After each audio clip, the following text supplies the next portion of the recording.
Bonjour, merci de rejoindre à nous pour cette nouvelle vidéo. Nous allons parler aujourd'hui de 7 éléments qui sont importants, je dirais incontournables dans la vie du croyant. Nous avons appelé cela les priorités de Dieu. Donc nous parlerons des 7 priorités de Dieu. Nous allons les lister et non pas faire une étude détaillée de chacune des priorités.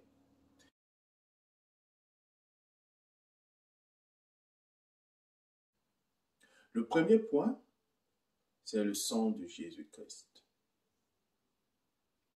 À travers le sang de Jésus-Christ, nous recevons l'absolution totale et complète de l'ensemble des péchés que nous avons pu commettre. Et ce sang versé par la croix par notre Seigneur Jésus-Christ a détourné la colère de Dieu de nous, les humains, et cette colère a été portée vers Jésus-Christ sur la croix afin que nous puissions être déclarés justes. Dans son sang nous purifie de toutes nos souillures. Et à travers son sang, nous avons reçu le privilège. À travers sa mort à la croix, nous avons reçu le privilège de devenir enfants de Dieu. Le privilège d'être héritier. Le privilège d'entrer sans nous sentir coupables dans la présence de Dieu. Et pour cela, je vais proposer de lire Hébreux, chapitre 12, verset 24. Mais vous vous êtes approchés de la montagne de Sion, de la cité du Dieu vivant, la Jérusalem céleste, des myriades qui forment le chœur des anges, de l'assemblée des premiers-nés inscrits dans les cieux, du juge qui est le Dieu de tous, des esprits des justes parvenus à la perfection, de Jésus-Christ qui est le médiateur de la nouvelle alliance et du sang de l'aspersion qui parle mieux que celui d'Abel. Et l'homme précise très clairement que le sang de Jésus-Christ, qui est le médiateur de la nouvelle alliance de laquelle nous faisons partie, parle mieux que celui d'Abel.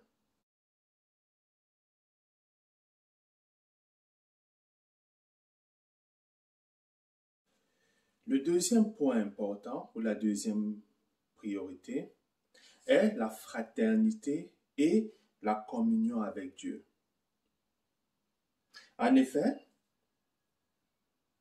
Dieu veut communier avec nous. Dieu veut communier avec toi. Il veut communier avec chacun d'entre nous. Un peu comme un père communier avec ses enfants. Un peu comme une mère veut communier avec son enfant, avec son bébé, parler à son enfant. Écouter son enfant. Donc Dieu veut non seulement que les chrétiens soient proches de lui, mais que même ceux qui sont loin aujourd'hui puissent se rapprocher de lui. Je vais proposer que nous lisions dans Ésaïe chapitre 1 verset 18. Il est écrit: Venez et plaidons, dit l'Éternel. Si vos péchés sont comme le cramoisi, ils deviendront blancs comme la neige. S'ils sont rouges comme la pourpre, ils deviendront comme la laine. Le Seigneur veut communier avec toi de façon intime et de façon profonde.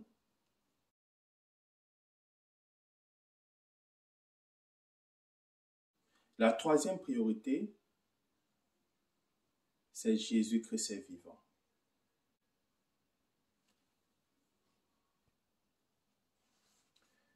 Nous pouvons lire dans Actes chapitre 2, verset 24, il est clairement écrit: Dieu l'a ressuscité en le délivrant des liens de la mort parce qu'il n'était pas possible qu'il fût retenu par elle.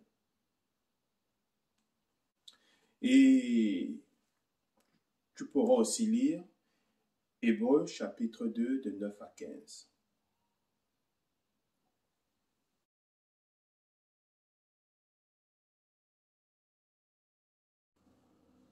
La quatrième priorité est la promesse du Saint-Esprit. Je propose que nous lisons Jean chapitre 16, verset 7.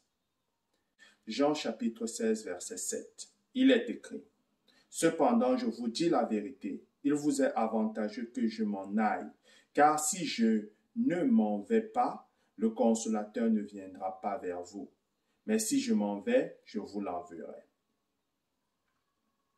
Donc le Seigneur Jésus-Christ lui-même l'a dit, il est plus avantageux pour nous qu'il s'en aille afin qu'il puisse nous envoyer le consolateur qui est le Saint-Esprit.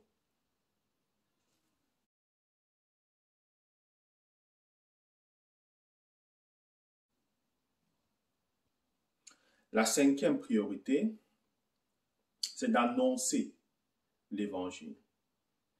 La cinquième priorité, c'est d'aller et dire au monde.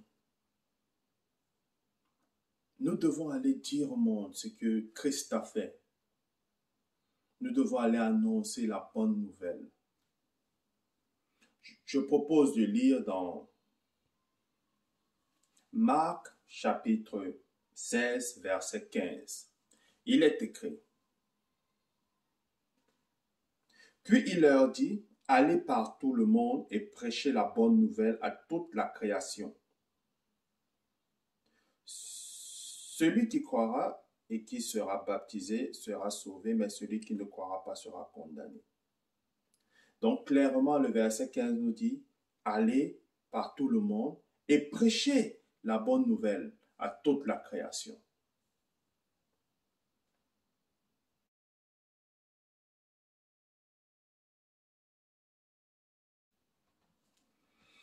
La sixième priorité est le fait que l'expiation du Seigneur Jésus-Christ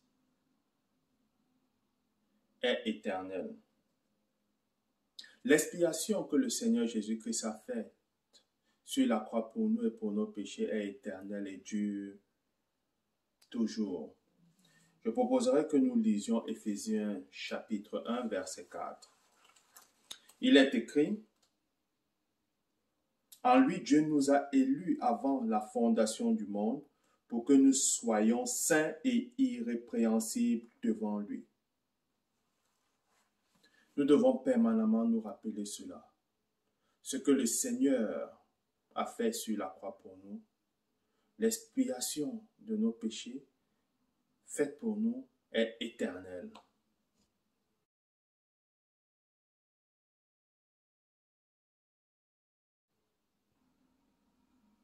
La septième priorité est le retour du Seigneur Jésus-Christ.